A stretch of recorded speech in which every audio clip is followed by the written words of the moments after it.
నమస్తే, నేను Rajesh. Welcome to big debate. ఇక తిరుమల పరకామణి కేసుకు సంబంధించి కీలక పరిణామం చోటు చేసుకుందని కూడా చెప్పుకోవచ్చు. ఇక ఒక విషయం చెప్పాలంటే సిఐడి కాస్త దూకుడు పెంచిందని కూడా చెప్పుకోవచ్చు ఈ అంశంలో. ఇప్పటికే నిన్నటి వరకు కూడా మనం చూసాం, టీటీడీ ఈవో ధర్మారెడ్డిని 3 సార్లు విచారించారు. నిన్న కూడా దాదాపు ఈవినింగ్ వరకు విచారించారు. తాజాగా ఇవాళ మాజీ టీటీడీ చైర్మన్ వైవి సుబ్బారెడ్డిని దాదాపు 3 గంటల పాటు సిఐడి అధికారులు ఇవాళ విచారించి పలుకు కీలక అంశాలు, కీలక విషయాలు కూడా సుబ్బారెడ్డి దగ్గర నుంచి రాబట్టినట్లు తెలుస్తోంది. మొత్తానికి ఈ కేసుకు సంబంధించి, ఎందుకంటే డిసెంబర్ 2న హైకోర్టుకు నివేదిక ఇవ్వాల్సిన సందర్భంగా ఈ కేసుకు సంబంధించి అయితే విచారిస్తున్నారు. మరి ఇప్పటికే ఈ కేసు సంబంధించి ఈ నిందితుడు ఎవరైతే ఉన్నాడో రవికుమార్ సంబంధించి బ్యాంకు డీటెయిల్స్, నిందితుడు రవికుమార్తో పాటు ఆయన బంధువుల ఇండ్లకు సంబంధించి కూడా బ్యాంక్ డీటెయిల్స్ కూడా, లావాదేవీలు కూడా పైన ఇటు సిఐడి నిఘా పెట్టినట్లు కూడా తెలుస్తుంది. ఇప్పటికే ఇటు మాజీ చైర్మన్లతో పాటు మాజీ ఈవోలను కూడా సిఐడి విచారించి ఒక కొలిక్ అయితే ఈ కేసు వచ్చినట్లుంది. 3 రోజులు కొలిక్ అయితే వచ్చినట్టు తెలుస్తుంది. ముఖ్యంగా పూర్తిగా ఈ విచారణలో ఈవోనే ఇందులో కీలక పాత్ర పోషించినట్లు తెలుస్తుంది. ఆ వార్త అయితే బయటకు వస్తున్నాయి. ఎందుకంటే ఆ కేసుకు సంబంధించి ఆయన రాజీ కూర్చే ప్రయత్నం కావచ్చు, సో ఈ నిబంధనలకు విరుద్ధంగా పనిచేశారనే విధంగా కూడా నిన్న విచారణలో తేలినట్టు తెలుస్తుంది. ఈవో ధర్మారెడ్డి పైనే వేటు పడే అవకాశం కనబడుతుంది. దాంతోపాటు ఈరోజు వైవి సుబ్బారెడ్డి విచారణ తర్వాత బయటకు వచ్చారు. ఆ పరకామణి చోరీ అనేది నిజంగా అది చాలా తప్పు, దీనిపైన సమగ్ర విచారణ జరగాలి, నిష్పక్షపాతంగా విచారణ చేయాలి, రాజకీయ రంగు పులవకుండా ఈ విచారణ కొనసాగాలి అని చెప్పేసి కూడా ఆయన చెప్తున్నారు. వాళ్ళు అడిగిన దానికన్నా సమాధానం చెప్పాను, మళ్ళీ రమ్మన్నా కూడా మళ్ళీ వస్తాననే విధంగా అయితే చెప్తున్నారు. మరి నిజంగా ఈ కేసుల్లో నిజంగా రాజకీయ రంగు పులుముకోకుండా విచారణ చేయాలని ఎందుకన్నారు? మరి ఇది వైసీపీకి వైపు తీసుకువచ్చే అవకాశం ఉందా? ఆ రకంగా ఆయన కామెంట్ చేశారా? సో ఈ కేసు అసలు ఎట్టుపోతుంది, దీంట్లో నిజంగా నిందితులు ఎవరు? సో ఇలాంటి అంశాలను కూడా మనం చర్చిద్దాం. చర్చలో పాల్గొంటున్నారు మనకు రాజకీయ విశ్లేషకులు కేఎస్ ప్రసాద్ గారు మనకు స్టూడియోలో ఉన్నారు. ఇక అదే విధంగా వైఎస్ఆర్ కాంగ్రెస్ పార్టీ నుంచి కారుమంచి రమేష్ గారు మనకు జూమ్లో ఉన్నారు. ఇక టీడీపీ నుంచి నిమ్మల శేషయ్య గారు కూడా మనకు లైవ్లోకి రాబోతున్నారు. ముందుగా ప్రసాద్ గారు, మనం చూద్దాం, ఈ కేసు మనం స్టార్టింగ్ నుంచి పరిశీలిస్తున్నాం కదా, రోజుకు పిలుస్తున్నారు, విచారిస్తున్నారు. నిన్న ధర్మారెడ్డిని, ఈరోజు సుబ్బారెడ్డిని విచారించారు. ఏమనిపిస్తుంది ఈ కేసు సంబంధించి ఎటుపోయే అవకాశం కనబడుతుంది? అంటే సుబ్బారెడ్డి గారిని నాకు తెలిసి ముందుగా 60 ప్రేక్షకులకు నమస్కారం అండి, అలాగే ప్యానల్లో ఉన్న మిత్రులకి మీకు కూడా నమస్తే రాజు గారు. అంటే సుబ్బారెడ్డి గారు నాకు తెలిసి కల్తీ నెయ్యి విషయంలో ఎంక్వైరీ చేస్తున్నారు. పరకామణి కేసుకి సంబంధించిన దాంట్లో కరుణాకర్ రెడ్డి గారు ఆ టైంలో ఈరోజు కూడా పిలిచారు. ఈయనకు నెయ్యి విషయంలో ఆయనకి ఎంక్వైరీ నడుస్తుంది. ఈరోజు సిఐడి విచారణలో పరకామణి కేసు విషయంలో మాట్లాడి కూడా నేను బయట విన్నాను, మాట్లాడాను. అంటే ఆ మాటకు వస్తే పరకామణి కేసు అన్న దాంట్లో పాత టీటీడీ చైర్మన్ అందరినీ పిలిచి ఎంక్వైరీ చేయాలి. ఎందుకంటే ఎవడో ఆయన ఏం జరిగింది, ఈయన ఆయనలోనే కదా జరిగింది. అదే జరిగింది, దాన్ని పట్టుకున్నారో అప్పచెప్పారు. అది ఒక వ్యవస్థ సార్. మళ్ళీ చెప్తున్నాను, తిరుమలలో పరకామణి సేవ అన్నది నాకు తెలిసి 2012 నుంచో 11 నుంచో అనుకుంటాను. సామాన్య భక్తులకు కూడా దాంట్లో అది పర్యవేక్షించడానికి ఒక అవకాశం కల్పించి వాళ్ళ ఆధ్వర్యంలోనే జరుగుతుంది. తర్వాత మీరు ఆ విజువల్స్ ఉంటే వేయండి, ఒక లుంగి కట్టుకుంటారు, అవును, దాంట్లో వాడు వేసుకుంటే అండర్వేర్ ఏదో ఉంటుంది, పైన కట్బనీని మాత్రమే, పైపచ్చి వాళ్ళు లెక్క పెడుతున్న వాళ్ళకి మధ్యలో ఒకరికి డిస్టెన్స్ కూడా 10 సెంటీమీటర్లు కూడా ఉంటుందో. ఆ లెక్క పెడుతున్నే వాళ్ళు ఓన్లీ పంచ ఒకటి ఉంటుంది, అంతే, గేమ్ ఉండదు. సో ఒకసారి ఒకటి గుర్తుంచుకోండి, సమాజంలో దొంగతనాలు, పనికిమాలిన పనులు చేసేవాళ్ళు చాలా మైన్యూట్గా ఉంటారు. అలాంటి వాళ్ళని పట్టుకోవడానికే పోలీస్ వ్యవస్థ ఉంటుంది. ఆ రోజు అతను ఆ డ్యూటీలో ఉన్న ఏఎస్ఓ గారు చనిపోయిన సిఐ గారు అతను ఇమీడియట్గా పట్టుకున్నాడు. అతను $1 లేవో దొంగతనం చేస్తే దగ్గర $70,000 వర్త్ డాలర్లు పట్టుకున్నాడు. అతనికి నాకు తెలిసి తిరుమల స్టేషన్లో, కిందన పోలీస్ స్టేషన్లో అతని మీద కేసు కూడా కట్టడం జరిగింది. ఆ సెక్షన్స్ ప్రకారం అవన్నీ కూడా 7 సంవత్సరాల లోపున ఉండే శిక్షలు మాత్రమే అతనికి విధించబడ్డాయి. సో ఆ 7 సంవత్సరాల దాంట్లో అది మీకు నాకు, నేను కూడా లా చదువుకున్న విద్యార్థిగా చెప్తున్నాను, కొన్ని కేసులు సత్వర పరిష్కారం కోసం లోక్ అదాలత్కి రిఫర్ చేస్తాయి. ఓకే, సంబంధిత పోలీసు అధికారులు కానీ, లేదంటే గౌరవ జడ్జి గారు కానీ, దెర్ విల్ బి సెటిల్మెంట్ ప్రాస్పెక్టివ్లో ఎలా ఉంటుందంటే, ఇది ఒక పెనాల్టీ క్లాస్ ఇంపోజ్ చేసినప్పుడు దొంగతనం ఇంకోసారి, ఇప్పుడు పోలీసులు రికవర్ చేశారు 100% అతని దగ్గర చేసినప్పుడు అతనికి పెనాల్టీ క్లాస్తో లోక్ అదాలత్లో క్షమాపణలు ఇలాంటివన్నీ జరుగుతూ ఉంటాయి. ఇది ఒక రెగ్యులర్ ప్రొసీజర్. దాన్ని క్వశ్చన్ చేయడం అన్నది ఎంతవరకు అన్నది మన చేతిలో లేదు, అది వ్యవస్థ. అది పోలీస్ వ్యవస్థ ఆ రోజు కన్సిడరేషన్ ఇచ్చిందా, లేదంటే గౌరవ న్యాయస్థానం లోక్ అదాలత్లో వాళ్ళ దగ్గర లోక్ అదాలత్లో కూడా మేజిస్ట్రేట్ గారే ఉంటారు. అవును. సో అంత తీసిపడేసి వీళ్ళకి నచ్చలేదు కాబట్టి దాని మీద మళ్ళీ పునరంకర్ అంటే ఎస్. అంటే అప్పుడు ధర్మారెడ్డి కనీసము విజిలెన్స్ ఈ విచారణకు కూడా కోరలేదు, ఆయన ఆదేశించలేదు అనేది, అంటే ఒక నెగ్లిజెన్స్గా ఉన్నారు ధర్మారెడ్డి ఈ అంశంలో అనేది కూడా బాగా ఆరోపణలు వస్తున్నాయి కదా.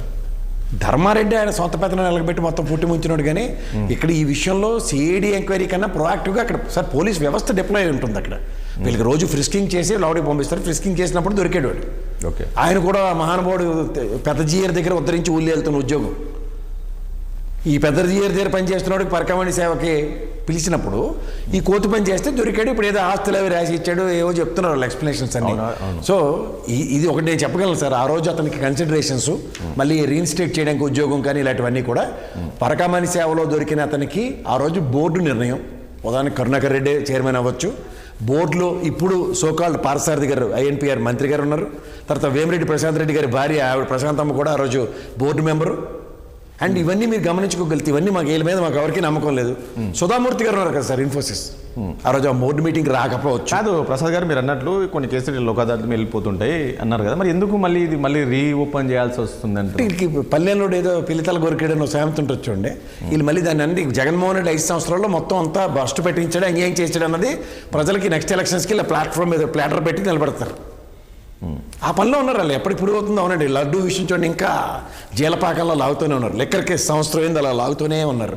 ఇప్పుడు ఈ పరకామణి కేసు ఆల్రెడీ ఆ సిఐ గారు చనిపోయిన దాకా తీసుకెళ్లారు. కాదు ప్రసాద్, ఒక పాయింట్, ఈ పరకామణి చోరీ విషయంలో అది భక్తులు ఎంతో నమ్మకంతో వస్తారు, అక్కడ ముడుపులు ఉండిలు ఇస్తారు. అలాంటిది చోరీ జరిగినప్పుడు దాన్ని పెద్ద ఎత్తున సీరియస్గా తీసుకుని అతనికైతే ఒక శిక్ష అయితే పడాలి కదండి. అంత ఈజీగా తిరుమల వెళ్ళారా సార్? ఒక మాట, తిరుమల వెళ్ళారా? ఎందుకు వెళ్ళానండి, ఎవ్రీ ఇయర్ 2 times వెళ్తారు కదా. నేను చాలా ఫ్రీక్వెంట్గా. మీరు ప్రతి దగ్గర చూడండి దొంగలు ఉన్నారు, జాగ్రత్త. అవును. తిరుమల బెటర్ లేదా? అందరూ పవిత్రమైన ప్లేసు, దొంగతనాలు జరుగుతాయి అనుకో మీరు నేను కాళ్ళ దగ్గర వెళ్ళగలం. మన జాగ్రత్తలో మన పర్సులు జాగ్రత్త పెట్టుకుని వెళ్తాం కదా. ఉదాహరణకి 2-3 క్యాబిన్లలో ఒకటితో పర్సు పోతుంది, అందరికీ పోవు కదా. జరుగుతున్నాయి జరగట్లేదు. నా క్రికెట్ తిరుమలలో ఒక దొంగతనం జరిగింది అనుకుందాం ఎగ్జాంపుల్. అలాంటి వ్యవస్థని కట్టుదిట్టం చేయడానికి అందరూ మంది ఫోటోలు డిస్ప్లే చేస్తారు. అలాగే మనుషుల్లో కూడా ఈ పరకామణి సేవకి వెళ్ళే వాళ్ళందరూ కూడా మీరు పాయింట్ అర్థమైండొచ్చు కానీ మీరు వేరే వెళ్తున్నట్టున్నారు. అలాంటి కేసును సీరియస్గా తీసుకోవాలి కదా, వాడికి వచ్చి శిక్ష పడాల్సిందే కదా. ఎంత లోకాన్ని తీసుకొని అక్కడక్కడే చేయాల్సిన అవసరం లేదు కదా సార్. స్టేషన్ బెయిలబుల్లా లేకపోతే అన్ని 7 years ప్రిజన్మెంట్ అన్న దగ్గర అతనికి పోలీస్ స్టేషన్లో కేసు పెట్టి జైల్లో పెట్టారు. జైల్లో పెట్టిన తర్వాత అన్ని బెయిలబుల్ కేసులు అన్నప్పుడు 100 రోజుల నిడులో ఎప్పుడైనా బెయిల్ వచ్చి బయటికి రావచ్చు కదా. తర్వాత కోర్టు ప్రొసీడింగ్సే కదా. కోర్టు ప్రొసీడింగ్స్లో సొమ్ము రికవర్ అయింది అని పోలీసు అధికారులు చెప్పారు అనుకోండి, 100% రికవరీ అయింది అన్న దగ్గర జడ్జి గారు మాత్రం ఏం చేస్తారు? యావజ్జీవ కారాగార శిక్షలు ఉరి శిక్షలు వేయరు కదా దొంగతనాలకి. దొంగతనమైనా కాదు అది ఫస్ట్ చెప్పండి. పరకామణి కేసులో భక్తుల మనోభావాలు నిజమే చెప్తున్నాను. ఉండిలో డబ్బులు వేసింది లెక్క పెడుతున్న దగ్గర వాడు పనికిమాలిన పని చేసాడు. అది కూడా వాడు పెద్ద జీఆర్ దగ్గర పనిచేసి. సో మీరు ఏమంటారు, ఆ రోజుల్లో అతను దొంగతనం చేశాడు, అతనికి శిక్ష పడ్డది, ఆ గవర్నమెంట్ కూడా వాళ్ళకి శిక్ష చేశారు, వాళ్ళు రికవరీ కూడా చేశారు అంటారు మీరు. ఇప్పుడు ఇది అవసరం లేదు, రికవరీ అంటారు అంతేనా? రికవరీ ఇన్స్టెంట్ మోడ్లో జరిగింది అక్కడ. రికవరీ ఇన్స్టెంట్ మోడ్లో జరిగింది కాక అతనికి పోలీస్ స్టేషన్లో ఏది తిరుమల స్టేషన్ నెంబర్ 2లో అతని మీద కేసు కట్టడం కూడా జరిగింది. ఆ 2 శిక్షలకి ఆ సెక్షన్స్ నాకు not able to recollect exactly ఉంది నా దగ్గర. ఆ రికవరీ కూడా మీరు అన్నట్టు రికవరీ చేశారంటున్నారు. ఆ రికవరీ కూడా కొంతమంది వైసీపీ నేతలకు బినామీగా వెళ్ళింది అనే ఆరోపణలు కూడా వస్తున్నాయి కదా సార్. మీరు తపేల ఛానల్ న్యూస్లు చూసారనుకోండి, వాడు ఒక స్క్రిప్టెడ్ ప్రోగ్రామ్ డ్రైవ్ చేస్తుంటాడు. అలాంటి దగ్గర మీలాంటి జర్నలిస్టులు కనుమరుగైపోతున్నారు మాకు. అట్లా అంటే ఎందుకంటే ఆరోపణలు కూడా వస్తున్నాయి కదా sir. It's very clear. 74,000 worth డాలర్లు దొంగతనం జరిగింది ఆ రోజు. ఎందుకంటే ఏఎస్ఓ గారు ఎవరైతే పట్టుకున్నారో స్టేషన్ ఇన్స్పెక్టర్ గారు, అది రికవర్ చేసిన ప్రాసెస్లో $70 రికవర్ చేశారు. 379, 379, 381 కేసులు పెట్టారు సార్ అతని మీద. 379, 381 కేసులు ఏ సెక్షన్ కింద మీరు పెట్టినా సరే మ్యాక్సిమం పనిషబుల్ కాసెస్ కూడా కాదు. అంటే లైఫ్ ప్రెజర్మెంట్ ఇలాంటి పడివి కాదు. ఆ సంబంధించిన కేసులో ఇప్పుడు కేసు ఎట్లుందంటే మామూలు ఎప్పుడైనా అక్కడ దొంగతనం జరిగితే పోలీస్ స్టేషన్లో తీసుకెళ్లి కేసు పెట్టి రిలీజ్ చేసి అట్లాంటి కేసు అంటారు. అది కూడా అంటే దొంగతనమే కదా ఎండ్ ఆఫ్ ద డే. దానికి మీరు సూపర్లేటివ్ క్లాస్ ఏం పెట్టగలరు? ఒక దైవ సేవకి వెళ్ళాము సార్. ఇప్పుడు దానికి నేను దేవుని చూడడానికి వెళ్తాను, తోలవడం నా పరచు కొడతాడు. ఆ పరచు కొట్టినవాడు దేవుడి సేవకు వచ్చాడు, నన్ను అయితే వదలలే కదా. అలాగే పరకామణిలో సేవ చేయడానికి వెళ్ళేది దైవదేవుడి సేవ. అది ఆ దేవదేవుడి కైంకర్యం సేవలో కూడా ఆ పనికిమాలిన పని చేస్తే మనం ఏం చేయగలుగుతాం? కాదండి ప్రసాద్, నేనేమంటా అతను ఆల్రెడీ ఆ దొంగతనం చేస్తున్నాడు కాబట్టి అది ఎప్పటి నుంచి చేస్తున్నాడు, ఇంకా అతన్ని ఇన్వెస్టిగేషన్ చేయాల్సిన అవసరం ఉండే కదా. నేను అంటుంది అదే రాజేష్ గారు, రోజు దొంగతనం చేస్తున్నాడు అనుకోండి సార్, ఆ సిస్టమ్ ఒకటి ఉంటుంది కదా. ఓకే, వీడికి ఒకటికి సూపర్లెట్. ఇప్పుడు ఉదాహరణకి సార్ మాట చెప్తున్నాను, ఆ పరకమణి సేవ విజువల్ అందుకే ఏమంటున్నాను, నేను ఈ పక్కడు విజువల్స్ ఏంటి పీసీఆర్ చూడండి, ఆ సేవలో వాళ్ళు పనిచేస్తున్న వాళ్ళు 10 మంది పక్కన ఉంటారు, వరుస చూస్తాం, పక్క ఎదురుగుండా ఉంటారు. అవును, వీళ్ళంతా కొలిడేతో కానీ ఎవడో దొంగతనం చేయలేడు అక్కడ. ఒక్కడెవడో ఆదమరిచి జస్ట్ లోడ పెట్టుకున్న వీడియో క్లిప్పింగ్స్ ఉన్నాయి. వీడియో ఫుటేజ్లో క్రిస్టల్ క్లియర్గా వాడు ఎక్కడికి తప్పించుకోవడానికి కూడా ఛాన్స్ లేదు. అదే కదా అయింది. ఇప్పుడు వ్యవస్థ మీకు ఒకటి చెప్పండి, వాడిని ఫ్రిస్కింగ్ చేసి లోడ పంపించట్లేదు, లేకపోతే ఇవన్నీ మీరు ఎప్పుడైనా ఎస్టాబ్లిష్ చేయగలిగారా? ఎందుకు చెప్తున్నానంటే 2011-12 తదనంతరం అక్కడ భక్తులకు వెళ్ళే దగ్గర ఆ సేవ కూడా చేయడానికి ప్రజలు చాలా మంది ఆప్ట్ చేస్తారు. నేను ఒకటి అడుగుతా ప్రసాద్, ఎందుకు వైసీపీ హయాంలోనే ఇవన్నీ జరుగుతున్నాయి, లడ్డు కల్తీ నెయ్యి విషయాలు కావచ్చు, ఇప్పుడు ఇది కావచ్చు, ఏంటి అది ఎప్పుడు అంటే? నేను మళ్ళీ చెప్తాను సార్, నిజమే కల్తీ నెయ్యి అనుకుందాం ఎగ్జాంపుల్. పెద్ద జీయరు ఆగమ శాస్త్రానికి వ్యతిరేకంగా పనిచేస్తాడు, ఆగమ శాస్త్రానికి నిబద్ధుడే పనిచేస్తాడు. ఇక్కడ మా చిన్నజీయర్ అయితే రియల్ ఎస్టేట్లో ఫుల్ బిజీగా ఉంటాడు, అసలు ఖాళీ ఉండదు ఆయనకి. ఓపెనింగ్లు తర్వాత కొబ్బరికాయలు కొట్టడంలో అట్లా బాగా బిజీగా ఉంటాడు ఆయన. పెద్ద జీయర్ అక్కడే ఉంటాడు కదా. ఆయనకి ఇంత ప్రసాదం. తర్వాత చంద్రబాబు నాయుడు గారు ఎన్నిసార్లు ఉంటారు తిరుపతి? ఏ రోజైనా మీరు 5 సంవత్సరాల్లో మీరు ఒక సీనియర్ జర్నలిస్ట్ రాజేష్ గారు పలానా తిరుపతిలో, ఎందుకు మనకి ఇక్కడ తిరుమల దేవస్థానానికి సంబంధించిన గుడి కట్టారు జూబ్లీహిల్స్లో. ఇది నాకు తెలిసి 2 ఏళ్ల క్రితం నుంచి ఓపెన్ అయ్యింది కదా. ఇక్కడ ఉదాహరణకి తెలుగుదేశంకి సంబంధించిన కొవ్వొత్తుల బ్యాచ్ ఉన్నారు కదా, సంఘీభావాలు ప్రకటించేవాళ్ళు. అందులో ఎవడైనా సరే తిరుమలలో డేట్ ఎంత అపవిత్రంగా ఉంది, ఇది అసలు స్మెల్ వస్తుంది, లేకపోతే ఉండ కట్టట్లేదు, తినసుయోగ్యంగా లేదని ఎక్కడైనా ఒక స్టేట్మెంట్ విన్నారా? నేను మా ఇంట్లో ఆ అగ్రిగేటర్ తిరుమల లడ్డు ఒకటి ఉంటుంది సార్ గ్యారంటీగా, నా చిన్నప్పటి కాడి నుంచి. ఎవడో నా అదృష్టానికి దేవుడు ఇచ్చిన ప్రసాదం ఏదైనా ఉండొచ్చు, కానీ శ్రీవారి ఆస్తులు కాపాడడంలో మాత్రం కొంచెం జాగ్రత్తగా ఉండాల్సిన అవసరం అయితే ఉంది కదా. ఈవో కావచ్చు, రెస్పాన్సిబిలిటీ మరి అది ఖచ్చితంగా చేయాల్సి. ఆ చోరీ జరిగింది, దానిపైన ఆ క్యాండిడేట్ అతను ఆ వ్యక్తిని రవికుమార్ అనే అతన్ని కఠినంగా శిక్షించాల్సిన అవసరం ఉండే. ఇంకా అంత చేయలేదు. దొంగతనం కేసు పెడతారా, లేదా ఏమైనా ఇంకో వేరే కేసు పెడితే మీరు చెప్పిన శిక్షలు ఈ 379, 381 సెక్షన్ల ప్రకారం అయితే maximum imprisonment is not less than 7 years. So దీంట్లో మీకు స్టేషన్ బెయిల్బులా లేకపోతే బెయిల్బుల్ కేసా ఇవన్నీ ఆప్ట్ అవుతాయా? దొంగతనం కేసులో లోక్ అదాలత్ తీర్పుని గౌరవిస్తారా లేదా? సిఐడి విచారణ గురించి మీరేం చెప్తారు? ఇది నిష్పక్షపాతంగా విచారణ కొనసాగుతుంది అనుకుంటారా? ఇంతకన్నా దాంట్లో ఇంకా అవుట్కమ్ ఏమి ఉండదు. ప్రధానికి వాడి మీద అపవాదం వచ్చింది కాబట్టి నేను సంపాదించిన ఆస్తి అంతా స్వామికే ఇచ్చేస్తానని రాసి ఇచ్చేసాడు అతను. మీకు ఇంకోటి చెప్తా సార్, ఒక సిరీస్ ఆఫ్ అఫెన్సెస్ అంటే కంటిన్యూస్గా మీరు అన్నట్టు నిన్న దొంగతనం అయింది, ఆ నెక్స్ట్ డే నుంచి వీడిని రీఇన్స్టేట్ చేశారా లేదా, ఇలాంటివి ఎన్ని పునరావృతమై ఇలాంటివి ఏమైనా చెప్పమనండి ఒకటి, అదర్ దాన్ని ఈ రవికుమార్ ఇన్సిడెంట్ ఒకటి కాకుండా. సో అంచేత మనం దీంట్లో క్రానికల్ ఆర్డర్లో మీరు ఆలోచిస్తే ఈ 5 సంవత్సరాల టెన్యూర్లో చంద్రబాబు గారు తిరుమల వెళ్ళిన ఉదంతాలు అందరికీ తెలుసు, తెలుగుదేశం నుంచి ఎంతోమంది వెళ్ళిన ఉదంతాలు తెలుసు, ఇంక్లూడింగ్ పవన్ కళ్యాణ్ గారికి వెళ్ళిన ఉదంతాలు తెలుసు మనకి. ఒక నిమ్మల శేషయ్య గారు నా ఆడి వినపడుతుందా? మీరు మ్యూట్లో ఉన్నారు చూడండి. శేషయ్య గారు మాట్లాడండి.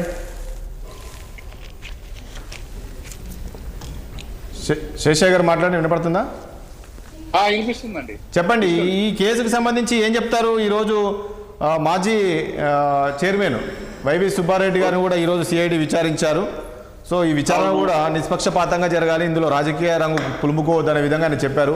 ఏంటి ఇది నిర్లక్ష్యంగా జరిగితే దీన్ని ఏ రకంగా చూస్తారు ఈ పరకామణి కేసు?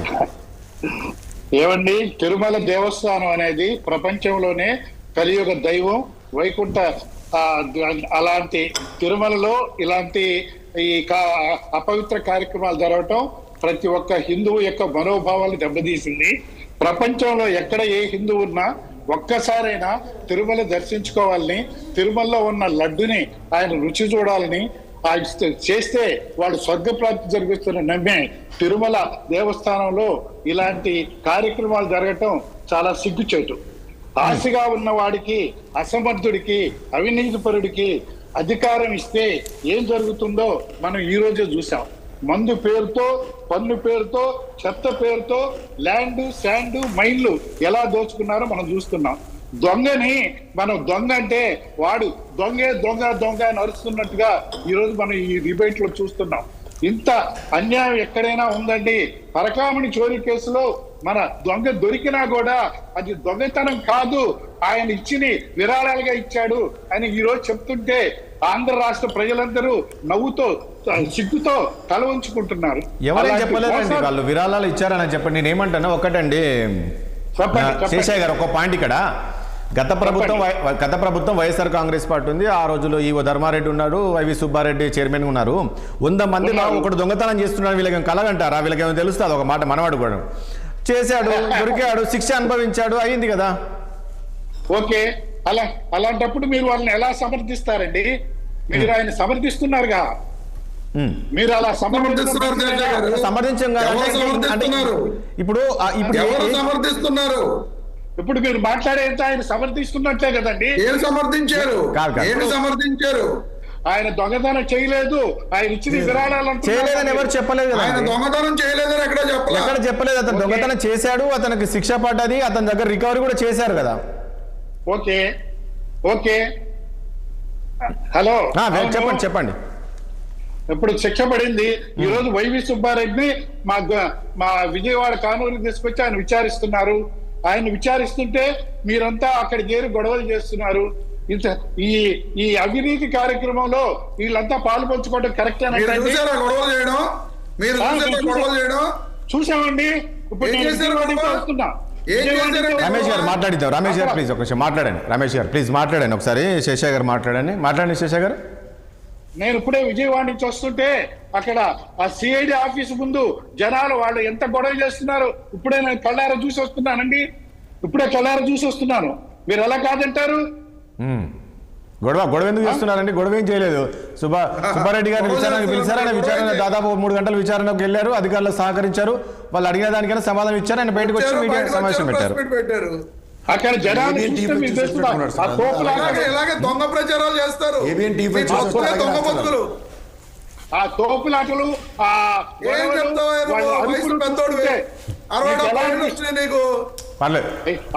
అవునండి.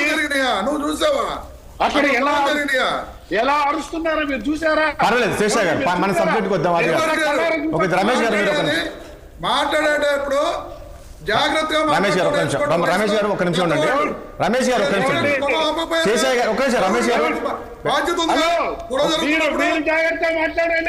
రమేష్ గారు ప్లీజ్ ఒక నిమిషం. చూసేస్తున్నాను. శేషయ్య గారు ఒక నిమిషం. జరుగుతున్నప్పుడు పౌరుడిగా మీరు ఆపద్దా? వెళ్ళి ఆపండి. రమేష్ గారు ఒక నిమిషం, నేను మన సబ్జెక్ట్ మాట్లాడదాం. అదంతా అవన్నీ వద్దండి, ఆ మాటలొద్దు.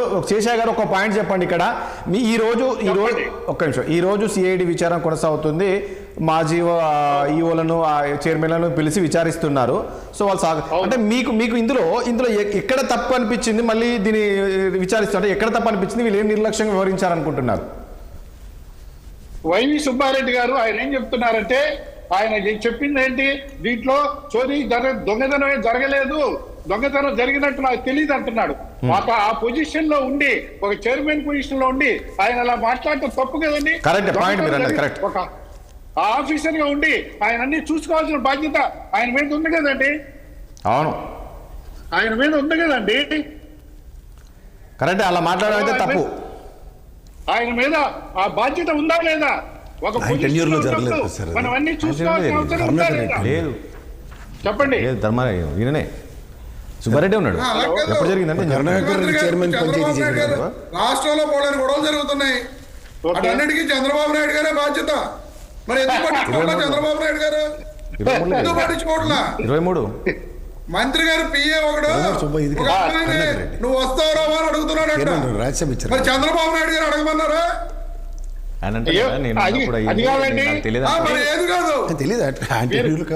మీరు ఇలాంటి ఎన్ని చెప్తే మేము ఏ సమాధానం చెప్తామండి? ఏం సమాధానం చెప్పేది? పనికి మాలిన సమాధానాలే. ఒకటండి శేషయ్య గారు ఒక నిమిషం. రమేష్ గారు మీరు పెద్ద ఆయనను మీరు ఎట్లా అంటే అట్లా మాట్లాడకండి. నేను ఏమంటున్నా, ఈ రోజు ఒక విషయం ఎవరైతే శేషయ్య గారు చాలా వాల్యుబుల్ పాయింట్ మాట్లాడండి. ఒక టీడీడీ చైర్మన్గా ఉండి, ఒక బాధ్యత పదవిలో ఉండి, అవును జరిగిందా నాకు తెలియదు ఆ జరిగిన విషయం అనేది, అది కరెక్ట్ కాదండి. సుబ్బారెడ్డి గారు ఆ రకంగా మాట్లాడాల్సింది కాకుండే. అవునండి, ఆయన మాట్లాడారా లేదా? నిన్న కూడా ప్రెస్ స్టేట్మెంట్ ఇచ్చారు కదా, రమేష్ గారు నాకు తెలియదండి అని. అలా చెప్పొచ్చండి? అంటే ఏం జరిగింది బాధ్యత? అవును, ఒక నిమిషం శేషయ్య గారు, ఒక నిమిషం ప్లీజ్. రమేష్ గారు మిమ్మల్ని అడుగుతున్నాను. శేషయ్య గారు, రమేష్ గారు. సార్ ఇప్పుడు రాజేష్ గారు ఇప్పుడు ఆయన పెద్ద ఆయన మాట్లాడొద్దు బాగోదు అంటున్నారు. నేను అసలు ఎప్పుడు కూడా ఏ డిబేట్లో అయినా సరే నేను పరిధి మించి మాట్లాడతాం అనేది నాకు అసలు చిరాకు. నేను మాట్లాడు ఇప్పుడు ఆయన మాట్లాడుతున్నప్పుడు శేషయ్య గారు ఆయన మరి టీడీపీ ప్రతినిధి అండి, ఆయన టీడీపీ ప్రతినిధి, టీడీపీ ప్రతినిధిగా ఆయన నిజాలు మాట్లాడమనండి తప్పులేదు. కానీ జరగని విషయం ఇప్పుడు అక్కడ సుబ్బారెడ్డి గారు ఎంక్వైరీకి వెళ్తే అక్కడ గొడవ జరుగుతుందంట. మరి గొడవ జరుగుతున్నప్పుడు ఒక బాధ్యత గల పౌరుడిగా ఈయన అక్కడ వెళ్ళి ఎందుకు ఆపలేదు? మీరు అంత మంది ఉంటే ఆపుతారండి? నాకు అర్థం రమేష్ గారు అంతా మీ వైసీపీ నేతలు ఉంటే వెళ్ళి ఇక్కడ శేషయ్య గారు వెళ్ళి ఆపండి, ఎట్లా మాట్లాడతారండి? వెళ్ళి ఆపతారండి. మరి అలా కాదు, మరి ఈయన గొడవ జరగడం మీరు చూసారా? రాజేష్ గారు మీరు చూసారా గొడవ జరగడం? అదే నేను అడిగి నేను చెప్పాను కదా, లేదు అక్కడ ప్రెస్ మీట్ అవుతుందని చెప్పాను కదా. సరే శేషయ్య గారు ఏం చూసారో తెలియదు, అక్కడ ప్రెస్ మీట్ అవుతుందని చెప్పాను సార్. సబ్జెక్ట్ రండి. కాదండి, అక్కడ గొడవ జరిగిందా? సిఐడి ఆఫీస్ ఎదురకుండా అక్కడ గొడవ జరిగిందా? అక్కడ సరే రమేష్ గారు నేను సరే రమేష్ గారు అది వదిలేయండి, మీరు ఆ టాపిక్ వదిలేయండి. నేను ఏమడుగుతున్నాను, వైవి సుబ్బారెడ్డి గారు ఆ రోజుల్లో ఆయన చైర్మన్ ఉన్నారు కదండి రమేష్ గారు? ఆయనే ఉన్నారు కదా, ఆ సమయంలో ఆయనే చైర్మన్ ఉన్నారు. ఆ టైంలో మరి ఆయన కూడా నాకు తెలియదు అక్కడ నిజంగా జరిగిందా, అది నాకు నిజంగా అంటే ఆ రకమైన కామెంట్ కూడా కరెక్ట్ కాదనుకుంటా. అంటే అంత నిర్లక్ష్యంగా ఉన్నారా అని టీటీడీ చైర్మన్ గా ఉండి అక్కడ ఏం జరుగుతుంది, శ్రీవారి ఆస్తులు ఎట్టుపోతున్నాయి, ఏం కథ చూడని పరిస్థితులు చైర్మన్ ఉన్నారా? ఇప్పుడు అలా కాదు, ఇక్కడ ఏం జరిగిందంటే ఇప్పుడు లడ్డూ కల్తీ ఉంది. లడ్డూ కల్తీ విషయంలో ట్యాంకర్స్ వస్తాయి, వాటిని చెక్ చేసుకుంటారు, బాగుంటుందో బాగోకపోతే వెనక్కి పంపించడం జరుగుతుంది. అవి చైర్మన్ గారి దృష్టి దాకా వెళ్ళి మేము ఇన్ని ట్యాంక్స్ వచ్చినాయి, ఇన్ని ట్యాంకులు బయటికి పంపించాం. అలాగే ఈ పరకామణి చోరీ కేసు వ్యవహారంలో జరిగింది. ఇన్సిడెంట్ జరిగిన తర్వాత అక్కడ ఉన్న విజిలెన్స్ వాళ్ళు ఎవరో పట్టుకున్న తర్వాత ఆయన ఏవిఎస్ఓ సతీష్ కుమార్ కేసు నమోదు చేశాడు. కేసు నమోదు చేసిన తర్వాత ఇష్యూ అంతా వచ్చిన తర్వాత అతను నా ఆస్తులన్నీ కూడా నేను ఏవైతే శ్రీవారి ద్వారా సంపాదించిన ఈ దొంగతనం ద్వారా సంపాదించినవి ఉన్నాయో వాటన్నింటినీ కూడా నేను వెనక్కి రిటర్న్ చేయడానికి నేను సిద్ధంగా ఉన్నానని చెప్పి అక్కడ అధికారులతో అతను రాజీ పడి ఉండొచ్చు. దాన్ని పై స్థాయిలో ఉన్న అప్పుడు నిజంగా సుబ్బారెడ్డి గారి దాకా వెళ్ళి ఉండకపోవచ్చు. సుబ్బారెడ్డి గారికి తెలియకుండా ఉంటుందా అంటే దాని అదేంటి తెలియకపోవచ్చు. నిజంగా తెలుసుంటే సుబ్బారెడ్డి గారు నేను లైట్ డిటెక్టర్ టెస్ట్ కి నేను సిద్ధం అని చెప్పి ఆయన చెప్పరు కదండి. ఆయన నిన్న మాట్లాడినప్పుడు నేను లైట్ డిటెక్టర్ టెస్ట్ కూడా నేను సిద్ధం అని చెప్పారు. వీళ్ళలాగా స్టేలు తెచ్చుకోవాలా? ఏ కేసు వస్తే ఆ కేసుకి చంద్రబాబు నాయుడు గారు కోర్టుకు వెళ్ళి స్టేలు తెచ్చుకోలేదండి. కోర్టుల్లో కేసులు లేదా ఎక్కడైనా విచారణలు ధైర్యంగా ఎదుర్కొంటున్నారు వైఎస్ఆర్ కాంగ్రెస్ పార్టీ నాయకులు. ఎవరో కూడా గబగబా కోర్టులకు వెళ్ళి స్టేలు తెచ్చుకోవట్లా. ముందు అది గుర్తుపెట్టుకోండి. ఎందుకంటే క్లియర్ గా సుబ్బారెడ్డి గారు ఈ రోజు కూడా చెప్పడం జరిగింది. కానీ రమేష్ గారు ఒక పాయింట్, ఈ రోజు సరే ఇది నాకు తెలిసి ఇది తుది దశకు చేరింది విచారణ. నాకు తెలిసి 2వ తారీఖు నివేదిక అప్పచెప్పాలి. ఇప్పటికే ఈ సుబ్బారెడ్డిని కావచ్చు, తర్వాత కరుణాకర్ వీళ్ళంతా విచారించారు కదా. ఇదంతా అటు ఇటు తిరిగి వైసీపీ మెడకి ఏమైనా చుట్టుకునే అవకాశం ఉంటుందా? ఏం ఉండదు సార్. వైసీపీ నాయకులకు కానీ వాళ్ళకి కానీ ఏ విధమైన సంబంధం ఉండదు. డిసెంబర్ 2వ తారీఖున మీరు ఇచ్చే తుది రిపోర్ట్ లో మీరే చూస్తారు. ఎందుకంటే నిజంగా చైర్మన్ గా ఉన్న వైవి సుబ్బారెడ్డి గారికి కానీ ఆ తర్వాత చైర్మన్ గా ఉన్న భూమన కరుణాకర్ రెడ్డి గారికి కానీ ఈ విషయంలో సంబంధం ఉంటే వాళ్ళు అంత ధైర్యంగా ఆ విధంగా ఎట్టి పరిస్థితుల్లోనూ మాట్లాడే పరిస్థితే ఉండదు. ఎందుకంటే ఇప్పుడు మీరు ఒక విషయాన్ని గుర్తించండి సార్.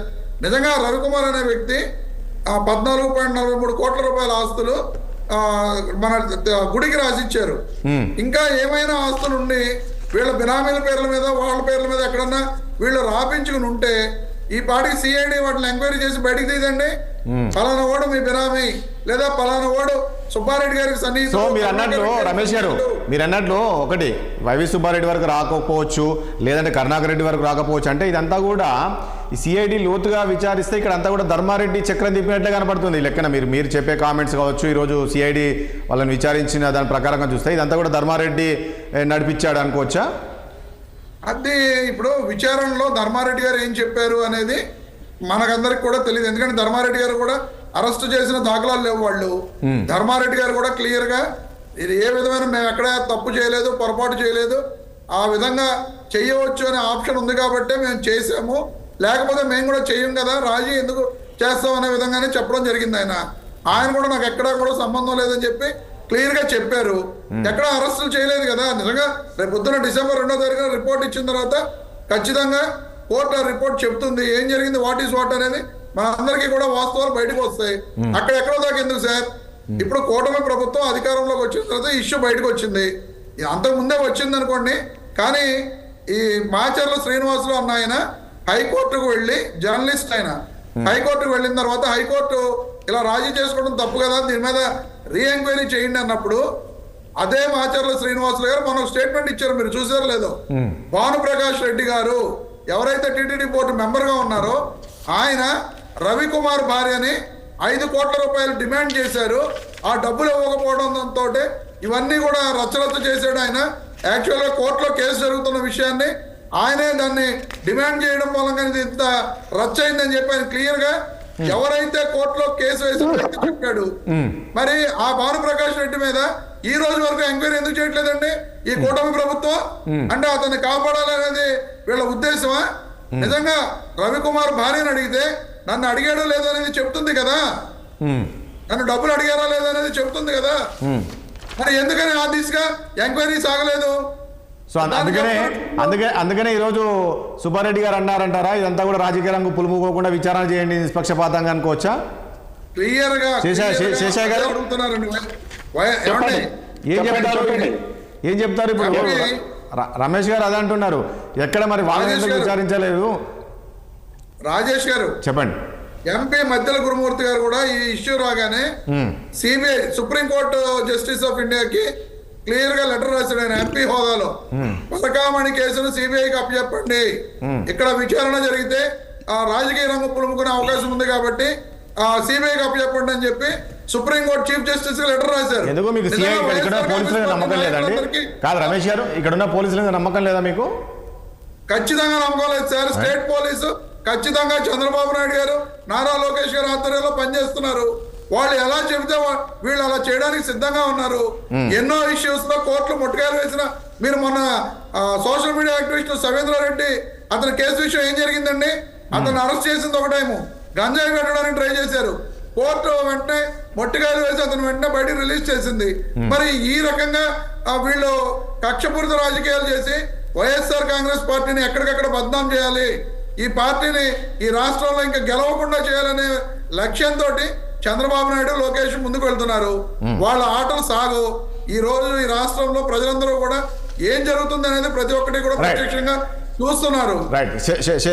శేషయ్య గారు ఏంటి ఈ రోజు రాష్ట్ర పోలీసులపై నమ్మకం లేదు, సో ఖచ్చితంగా సిబిఐ విచారణ కోరాలని, ఎందుకంటే మీరు అటు ఇటు తీసుకెళ్లి ఎక్కడో ఒక దగ్గర వైసీపీ నేతలను ఇరికించాలి, ఇక్కడ వాళ్ళపైన కేసులు ఇవ్వాలి. రమేష్ గారు నమస్తే అండి. చెప్పండి. చెప్పే మాటలన్నీ కూడా నేను 3 విషయాలు చెప్పదలుచుకున్నాను. నేను ఒక పెద్ద హాస్పిటల్ కి డైరెక్టర్ని, నా చైర్మన్ ని. నా హాస్పిటల్లో ఎక్కడ ఏమి జరిగినా బాధ్యత నాదే. వైవి సుబ్బారెడ్డి గారు చైర్మన్ గుండి ఎవడో చేసిన దానికి ఆయన బాధ్యులు లేరు అనటం మీరు బాధ్యతారహితంగా మాట్లాడుతున్నారు, అది ఒక తప్పు. రెండోది, నిన్న మన కరుణాకర్ రెడ్డి గారు ఆయన విచారణ తర్వాత బయటకు వచ్చి ఆయన చెప్పే సెటైర్లు చూస్తే ఆంధ్ర ప్రజలంతా నవ్వుకుంటున్నారు. నైలు నదిలో మొసళ్ళకి ఎన్ని ఉన్నాయని నన్ను అడిగారు. 15,000 సంవత్సరాల నుంచి తిరుపతిలో గుండె కొట్టించుకున్నారు, ఎంతమంది కొట్టించుకున్నారు అని అడిగారని చెప్పి ఆయన సెటైర్లు వేశారు. అలాగే తిరుపతిలో వర్షం కురిస్తే ఆ చిరుకులు అని చెప్పి ఆయన చెప్పాడు. తప్పు చేసిన వాడు ఉరిశిక్ష కమ్మం ఎక్కే వరకు కూడా నేను నిర్దోషిని వాదిస్తాడు, అలా వాదిస్తున్నారు. మీరు చెప్పడం ఎలా ఉందంటే ఆయన తప్పు చేయలేదు కాబట్టి వాళ్ళు అంత ధైర్యంగా సమాధానం చెప్తున్నారే, ఎంత ధైర్యం అండి మీకు, ఎంత ధైర్యం! రాష్ట్ర ప్రజలంతా ముక్కు మీద వేలేసుకుంటున్నారు. వాళ్ళు చేసిన అరాచకాలు ఎన్నున్నాయో ఈ రాష్ట్రంలో వ్యవస్థలన్నింటినీ సర్వనాశనం చేశారు. వ్యవస్థల్ని ఎక్కడా కూడా ఎలాంటి న్యాయం అనేది జరగలేదు. ఆపగా ఉన్నవాడికి అధికారం ఇస్తే ఏం జరిగిందో రాష్ట్ర ప్రజలంతా చూస్తున్నారు. మీరు వచ్చే ఎలక్షన్లు కాదు కదా, 15 సంవత్సరాల దాకా మీ వైఎస్ఆర్సీపీ అధికారంలో రాదని నేను దండంగా చెప్తున్నానండి. శేషయ్య గారు చెప్పండి. ఇప్పుడు ఒక నిమిషం ప్లీజ్, ఒకసారి ప్రసాద్ గారి దగ్గరికి వెళ్ళేసేద్దాం. ప్రసాద్ గారు, ఏంటి ఇది కేసు అటు ఇటు తిరిగి వైసీపీ నాయకులపైకి ఉన్న సరే ఇది తిరిగే అవకాశం ఉంటుందా? అదే చెప్తున్నా. కానీ మరి నిజంగా అతను కూడా అట్లా మాట్లాడ ఉండాల్సింది కాదేమో మన వైవి సుబ్బారెడ్డి గారు కూడా, నాకు తెలియదు అనే విధంగా. ఏప్రిల్ 23లో పరకామణి కేసు దొంగతనం ఫైల్ అయింది సార్. అవును. ఏప్రిల్ 23 తర్వాత ఈయన ఆగస్టు 23న కరుణాకర్ రెడ్డి గారు రీఇన్స్టేట్ అయ్యారు. మీరు జాగ్రత్తగా గమనిస్తే ఓ దగ్గర 1.5 మంత్ టెన్యూర్ ఖాళీగా ఉంది TTD chairman post. Mohan Karunakar రెడ్డిని ఇమీడియట్గా ప్లేస్ చేయలే. అవును. సో ఈయన రాజ్యసభ ఎంపీ అయిన కాడి నుంచి ఆ వేకెన్సీ అనేది జస్టిఫై చేస్తూ టీటీడీ చైర్మన్ కింద మనం అభివర్ణించబడుతున్నాం. ఎవరిని? సుబ్బారెడ్డి గారు. ఓకే ఓకే, ఆ గ్యాప్లో జరిగిందంట. ఆ గ్యాప్లో జరిగింది ఇది. తదనంతరం ఏంటంటే ఈ ఆగస్టు 23లో ఎప్పుడైతే కరుణాకర్ రెడ్డి టేక్ ఓవర్ చేశాడు, ఇవైతే ఇతనే ఉన్నాడు కదా, మన ఇతను ఎవరు, ధర్మారెడ్డి ఉన్నారు కదా. ధర్మారెడ్డి ఈవో ఉన్నాడు, బోడిగుండు వేసుకుని అక్కడే ఉన్నాడు ఎప్పుడు. ఈవో రెస్పాన్సిబిలిటీస్ మీకు మళ్ళీ చెప్తున్నాను, పోలీసింగ్ గురించి కాదు. EO responsibility. అక్కడ ఏంటంటే ఇద్దరు ధార్మిక సంస్థ కాబట్టి సుప్రీంకోర్టు గైడ్లైన్స్ ప్రకారం కనుక మీరు జాగ్రత్తగా గమనిస్తే ఇద్దరు పూజారులు కొట్టుకున్నా, లేదంటే అక్కడ అనీవెన్ సర్కమ్స్టాన్సెస్లో ఇప్పుడు ఆగమ శాస్త్రానికి విరుద్ధంగా జరుగుతుందని పెద్ద జీరు కనుక కంప్లైంట్ చేస్తే టీటీడీ ఈవో వచ్చి అక్కడ పాసిఫై చేయాలి. ఈ పోలీసింగ్కి సంబంధించిందంతా పోలీస్ జ్యూరిడిక్షన్లోనే ఉంటుంది. EO will not have any hold on police department. గౌరవ సూపరింటెండెంట్ ఆఫ్ పోలీస్ పర్యవేక్షణలోనే అక్కడ జరుగుతుంది. రెండోది, మీరు పార్లగా మీరు టీటీడీ దేవస్థానానికి సంబంధించిన సెక్యూరిటీ వాళ్ళ సిబ్బంది ఉన్నా సరే పోలీస్ వ్యవస్థ కూడా అంతే ప్రొటెక్షన్ ఇస్తూ ఉంది అక్కడ. ఈ పరకామణి సేవలో ఏఎస్ఓ గారు సిఐ స్థాయి అయింది. ఈయన దొంగతనాన్ని పట్టుకొని ఏ ప్రొసీజర్లో చేయాలో ఆ ప్రొసీజర్లో చెరగబడింది. కానీ మీరు అన్నట్టు సుబ్బారెడ్డి డిజోన్ చేసుకోవడం అంటే మాజీ టీటీడీ చైర్మన్గా పరకామణి కేసు విషయం మీద నాకు అవగాహన పూర్తిగా లేకపోవచ్చు, కానీ అది 10 yearsలో జరిగిందో లేదో మాత్రం ఖచ్చితంగా చెప్పాలి. రెండోది, కరుణాకర్ రెడ్డి టైంలో జరిగింది ఏంటంటే ఈ కేసు రిజిస్టర్ అయ్యి అంతా అయిపోయిన తర్వాత లోక్ అదాలత్ సెటిల్మెంట్ అయిన తర్వాత అతన్ని జాబ్ రీఇన్స్టేట్ చేయడానికి కోసం జరిగిన పరిణామంలో బోర్డు నిర్ణయం, ఇందులో పెద్ద జీఆర్ని కూడా తీసుకురావాలి. పెద్ద జీఆర్ రికమెండేషన్ లేదు ఈయన మళ్ళీ ఉద్యోగం తీసుకోవాలని చెప్పడానికి బోర్డుకి సరదా ఉండదు కదా. బోర్డు నిర్ణయంతో జరిగింది. బోర్డు నిర్ణయంతో జరిగింది. బోర్డు నిర్ణయం. ఇప్పుడు వీళ్ళందరూ రాజకీయవేత్తలండి, పక్క పెడదాం. తెలుగుదేశం వాళ్ళు, వైఎస్ఆర్సీపీ ఇప్పుడు ఈ బొట్టలో చేపలు ఆ బొట్టలో గెంతే అవన్నీ పక్క తీద్దాం. ఆయన పెద్ద ఆయన ఉన్నారు తెలుగుదేశం ఆయన, శభాష్. సుధామూర్తి గారు ఉన్నారు కదా, నేను ఇందాక కూడా చెప్తుంటే మీరు అడ్డుకున్నారు. ఆవిడ నాన్ కాంట్రవర్షియల్ క్యాండిడేట్. ఉదాహరణకు ఆ టీటీడీ బోర్డు మీటింగ్కి వెళ్ళకపోయినా మినిట్స్ అయితే ఉంటాయి కదా. ఆవిడ చూసి డిసెంట్ తెలియజేస్తున్నాను, ఈ దొంగడు, ఈ దొంగ నేను మళ్ళీ ఉద్యోగంలో పెట్టుకోవడం నేను ఒప్పుకోవట్లేదు అన్న డిసెంట్ నోట్ ఒకటి చూపించమనండి. ఎందుకంటే బోర్డు మెజారిటీ మెంబర్స్ డెసిషనే ఫాలో అవుతుంది. బట్ అక్కడ డిసెంట్ ఎంతమంది తెలియజేశారో ఒకసారి చెప్తే దాని మీద మనం డిబేట్ పెడితే బాగుంటుంది. కానీ అక్కడ అందరికీ ఇష్టమైనట్టు ఉదాహరణకి పార్థసారథి గారు, ఇప్పుడున్న ప్రశాంతమ్మ తెలుగుదేశంలోనే ఉన్నారు. వాళ్ళు ఏమైనా దీని మీద స్టేట్మెంట్ ఇచ్చారా ఆ రోజు మా నిర్ణయానికి విభిన్నంగా టీటీడీ చైర్మన్ గారు వ్యవహరించారని? ఈ ఫస్ట్ సిఐడి సిట్ అధికారులు అక్కడ కనుక ఆ కోణంలో చేస్తే తర్వాత మనం అందరూ ఇంత పెద్ద డిబేట్ పెట్టవచ్చు. వీళ్ళు ఆ ఏబిఎన్ టీవీ చూసి తెలుగుదేశం బోర్డు మెంబర్స్ కూడా విచారించాలి, ఖచ్చితంగా చేయాలి. ఇప్పుడు నిర్ణయం మేజర్ చంక్ ఉదాహరణకి 16 మంది 30 మంది ఉన్న బోర్డులో 17 మంది నిర్ణయం ఇచ్చారు, లేదా 18 మంది ఇచ్చారు, లేదా 20 మంది ఇచ్చారు. మిగిలిన 10 మంది డిసెంట్ తెలియజేసింది కావాలి కదా మనకి. అవును. ఎవరు తెలియకుండా రిటైర్ అయిపోయిన చూడండి జయప్రకాష్ నారాయణ, ఐవీఆర్ కస్టర్ ఎప్పుడైనా అడగండి, ఒక్కడు నోటిఫైడ్ ఫైల్ మీద డిసెంట్ తెలియజేసిన ఉదంతో ఉండదు. కానీ బయటకు వచ్చి మాత్రం బ్రహ్మాండమైన ప్రవచనాలు. ఒకటి మీరు 33 మందిని విచారించారండి సిఐడి అధికారులు, మళ్ళీ అందులో వీళ్ళు కూడా ఉన్నారేమో, మరి ఉన్నారేమో అని అయిపోతే మనం ఎందుకు ఈ కేసు? పార్థసారథి గారు ఐఎన్పిఆర్ మినిస్టర్, ఆవిడ గౌరవప్రదమైన ఎమ్మెల్యే స్థానంలో ఉన్నారు. ఆవిడ మాజీ బోర్డు మెంబర్లు, ఇప్పుడు మళ్ళీ బోర్డు మెంబర్లు ఎవరో అందరినీ తెలుసు. ఇప్పుడు కరుణాకర్ రెడ్డిని పిలిచి విచారించారు, సుబ్బారెడ్డిని పిలిచి విచారించారు, శభాష్. What about remaining board members? Sir మా అందరినీ వ్యతిరేకించి చైర్మన్ కరుణాకర్ రెడ్డి సొంత నిర్ణయం సార్ చెప్పమను, హ్యాపీ. ఓకే, ఆ ఈవో మాజీ ఈవో వాళ్ళ మనిషి వాళ్ళని కూడా విచారించారు. మళ్ళీ ఈ 33 మంది ఎవరని వీళ్ళందరూ విచారించామని చెప్తారు. అది చెప్పనండి, అది చెప్పకుండా ఈ తపాల ఛానల్ చెప్పిన వార్తలు పట్టుకుని మనం విశ్లేషించమంటే ఎవరితో కాదు. అది సిట్ అధికారి బయటకు వచ్చారు మాట్లాడి ఈ రోజు దాకా. ఇప్పుడు లోపల నేను కూడా ఒక లా చదువుకున్నాడుగా, నెక్స్ట్ నేను ఐటీ ఈడీ కేసుల్లో చిన్న అనుభవాలు ఉన్నాయి. 100 క్వశ్చనర్ ఉంటుంది సార్, ఎగ్జాంపుల్ చెప్తున్నాను. ఆ 100 క్వశ్చనర్లో ఫస్ట్ చేయడం తెలుసా? మీ పేరేంటి, మీ నాన్నగారి పేరేంటి, మీ భార్య పేరేంటి, నెక్స్ట్ మీ పిల్లలు ఎంతమంది, మీకు చరాస్తులు ఎన్ని ఉన్నాయి, ఇలాంటివన్నీ అడుగుతారు. ఒక అనవసరమైన క్వశ్చనర్ అది. అవన్నీ బయటకు వచ్చాయి. అదే మొదటి రోజు విచారణ జగన్మోహన్ రెడ్డి చూడండి, ఇప్పుడు సిబిఐ కేసులో 16 నెలలు జైలుకి వెళ్ళకుండా వచ్చినప్పుడు ఏం లేదు నన్ను విచారించారు వచ్చాను అన్నాడు. లాస్ట్కి ఏం చేశారు? 16 నెలలు జైల్లో బెటర్ లేదా? ఇప్పుడు ఈ కేసు ఏమయ్యే అవకాశం ఉంది ప్రసాద్ గారు? ఇది ఎక్కడికి వెళ్ళదు సార్. మీకు ఫస్ట్ థింగ్ రికవరీ అన్నది. ఇప్పుడు హుండీలో ఆదాయం ఏ రోజుకి ఆ రోజు డిక్లేర్ చేస్తున్నారు లేదా? అవును. చేస్తున్న దగ్గర ఎక్కడైనా కాంట్రవర్షియల్ మీకు కనబడిందా? ఇప్పుడు నేను మళ్ళీ చెప్తున్నాను, పరకామణి సేవ గురించి ఎంతమందికి తెలుసో నాకు తెలియదు. సామాన్య భక్తులు ఇద్దరు ప్రెజెన్స్లో వాళ్ళ సంతకం పెడతారు దాని మీద. ఆ రోజు ఈ పరకామణి కేసులో దొరికిన రోజు ఏది ఏప్రిల్ 23లో సంతకాలు లేవని చెప్పమనంటే ఉండనా? లేకపోతే అక్కడ ఫ్రిస్కింగ్ ఉంటుంది, లేకపోతే సంబంధిత పోలీస్ అధికారుల పర్యవేక్షణలోనే అదంతా జరుగుతుంది. ఆ అధికారులు ఎవరైనా డివేట్ అయ్యారా? సార్ ఆ రోజు రూమ్లో ఉన్న వాళ్ళందరూ కోలేడ్ అవుతాను కానీ ఇలాంటి పనికిమాలిన పనులు జరగవు సార్. ఒకవేళ కర్మగారు ఎవరైనా ఇలాంటి కోతి పని చేసినా 2 నిమిషాల్లో పట్టుకోబడతారు. అందుకే ఆ వ్యవస్థ అంత పటిష్టంగా ఉంది సార్. అది దేవదేవుడి సన్నిధి సార్. దొంగతనం ఓ లక్ష్మీవారం శుక్రవారం ఆవశ్యకత ఎవరికైనా తెలిస్తే నిద్రరూప దర్శనాల్లో అబద్ధం ఆడడానికి చేస్తారు అక్కడ ఉన్నోళ్ళు. అవును, దానికి ఒక పవిత్రత ఉంది. అది హిందూ సాంప్రదాయాలు మనోభావాలు. ఈ 5 సంవత్సరాలు ఖచ్చితంగా వీళ్ళు మనోభావాలతో ఆడుకుంటున్నారు. అపవిత్రం వీళ్ళకి జగన్మోహన్ రెడ్డి నచ్చరు కాబట్టి 5 సంవత్సరాలు వైసీపీ అధికారం ఉన్నప్పుడే అంత నిర్లక్ష్యంగా వ్యవహరించారు. అంత పవిత్రమైన ప్లేస్ అది, ఎంతో నమ్మకంతో భక్తులు వస్తారు. అది దొంగతనాలు జరిగినా లైట్ తీసుకున్నారు, పట్టించుకోలేదు. ఆ కల్తీనే అలాంటి జరగలేదు, నిర్లక్ష్యం వ్యవహరించారు. లోకాదాతలకి అంటే అది చాలా సీరియస్ గా తీసుకోవాల్సిన అంశం కాబట్టి తీసుకోలేదు. అసలు జైల్లో పెట్టిన తర్వాత కోర్టు పర్యవేక్షణలో లోక్ అదాలత్కి వెళ్ళారు, లేకపోతే జైలు నుంచి ఏదైనా ప్యారల్ జగన్మోహన్ రెడ్డి వ్యవస్థ వచ్చి బయటికి తీసుకొచ్చి లోక్ అదాలత్లో నిలబెట్టింది కనుక్కోండి. సెటిల్మెంట్ చేశారండి. ఒకటండి జైల్లో పెట్టలేదు కనుక్కోండి. నేను చెప్పాను 371 సెక్షన్ 379 అండ్ 381 ప్రకారం జైల్లో పెట్టారు. మీరు ఆ ఛానల్లో చూపించారు సార్. మీరు అది చూసి ఇటు పక్క మాట్లాడకండి. డైరెక్ట్గా 6 టీవీ చూసి మాట్లాడితే నిశ్చయాలు బాగా బయటకు వస్తాయి. గురుగారు శేషయ్య గారు ఇక్కడ మీకే చెప్తున్నా, శేషయ్య గారు ఆ ఛానల్లో మీకు చెవులు పుల్లేరు ఏ నిమిషం అయిపోతాయి కథలు వింటే. శేషయ్య గారు ఒక పాయింట్, ఇక్కడ నా వాయిస్ వినపడుతుందండి శేషయ్య గారు? చెప్పండి. ఇప్పుడు ఒకటండి, ఇప్పుడు ఇంతకుముందు ప్రసాద్ గారు అన్నట్టు కావచ్చు, ఈరోజు ఒక వైవి సుబ్బారెడ్డిని కావచ్చు, లేదంటే కరుణాకర్ రెడ్డిని, లేదంటే ధర్మారెడ్డి, వీళ్ళనే విచారిస్తున్నారు. ఆ రోజులో ఆ బోర్డు మెంబర్లు కూడా ఇది ఏ నిర్ణయం తీసుకున్నా కూడా బోర్డులో డిస్కస్ చేసి నిర్ణయం తీసుకుంటారు. మరి ఈరోజు ఈ సిఐడి అధికారి బోర్డు మెంబర్స్ని కూడా విచారించి ఉంటారా, లేక కేవలం ఒక సెలెక్టెడ్గా వైసీపీపై బురదజల్లా కాబట్టి వాళ్ళని పిలిచి ఇందులో వీళ్ళ పాత్ర విచారించారనుకోవచ్చా? ఆ ఛానల్లో చెప్పలేదు, ఆయన చెప్పలేరు. సార్ ఒక చిన్న విషయం చెప్తున్నాను. నేను గుంటూరులో డాక్టర్ని. మన రఘురామకృష్ణరాజు కేసులో అక్కడ హాస్పిటల్ సూపరింటెండెంట్ గారు ఆయనకి కాళ్ళు ఇరుగున్నా కూడా ఇరగలేదని ఒక సర్టిఫికేట్ ఇచ్చారు. ఆ కేసు అక్కడ 2 నిమిషాలు అక్కడికి వెళ్ళింది హైదరాబాద్లో. అక్కడ ఫ్రాక్చర్స్ ఉన్నాయని చెప్పారు.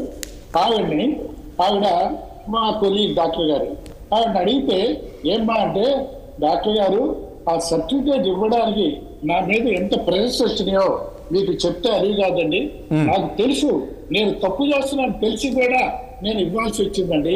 నేను ఎంత ఒత్తిడికి లోనయ్యానో మీకేం చెప్తానని ఆవిడ కళ్ళనీళ్ళు పెట్టుకున్నారంటే, మీరు చెప్పే మాటలు వింటుంటే నాకు ఆ ఇన్సిడెంట్ గుర్తొస్తుంది. మీరు చెప్పినట్టు వాళ్ళందరినీ విచారించి వాళ్ళందరూ అప్పుడు సంతకాలు చేశారు. ఏ విధంగా సంతకాలు చేశారో మీకు తెలుసు, నాకు తెలుసు. ఎన్ని ఒత్తిళ్ళు ఉంటాయో అందరికీ తెలుసు. వాళ్ళు బయటకు వచ్చి మా మీద ఒత్తిళ్ళు లేవనే చెప్తారు. నాకు మీరు మాట్లాడే పద్ధతులు చూస్తే మా గుంటూరులో జరిగిన ఇన్సిడెంట్ నాకు గుర్తొస్తుంది సార్. మా సూపరింటెండెంట్ గారు కళ్ళనీళ్ళు పెట్టుకున్నారు.